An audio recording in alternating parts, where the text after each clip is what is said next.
You may all have had an experience when you're watching a movie in the cinema or just at home, and you're really involved in the story. You're really becoming part of the story, and all the emotions of the characters.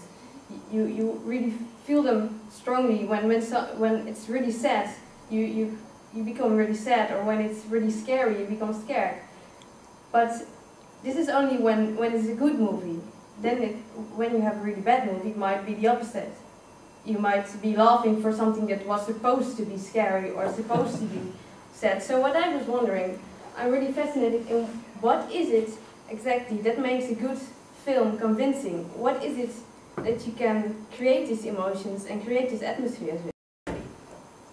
Now you might think that he's maybe followed by somebody, or so what you can see here is that the composition is actually making the subtext of of the image. Well, if you see those two pictures, which of the two which you think is more intense?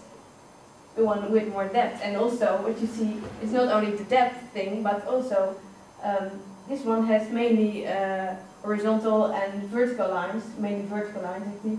And this one also has diagonal lines, and diagonal lines often are a lot more dynamic, so they create more dynamic, also more intensity. And here you also have more difference in tone. One part is very bright, but there is also a lot of darkness. So there are a lot of elements that have a high contrast, which makes the image a lot more intense. If you talk about contrast and infinity, this first picture is in the real world, and the second picture is in the other world. Both pictures of the kitchen. Well, in one scene you can see there are gray colors, very desaturated colors, and it's quite a flat picture, and it's quite static shot. This shot was also a moving shot. The camera was actually going through this portal, and well, it was also flying around, and you have a lot more brighter colors here and the more dynamic shot. So you can see that they're really playing with these elements to create a lot of affinity in the real world and a lot of contrast in the other world. To create a mysterious and magical atmosphere, I've read this book, Fantastis, which is an old fairy romance. So it's about a man who is pulled into fairyland, and everything there is well, very magical, very exciting, he's really amazed by everything he sees. But in this fragment I choose, first he starts, he's walking through the forest in the night, so it's kind of mysterious, but also very magical, because there are fireflies flying around and glowworms on the ground, there's fire vipers in the air.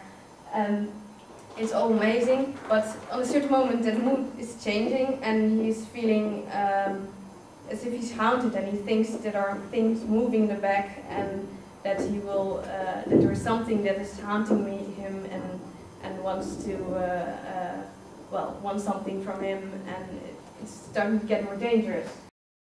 I can enhance that by letting him fly really almost through the camera and coming through on the other side, because that really can create more than that you're just having this frame where everything is happening, but getting the idea that everything is going on beyond the frame, which can really give this idea that there is a real whole world outside the frame.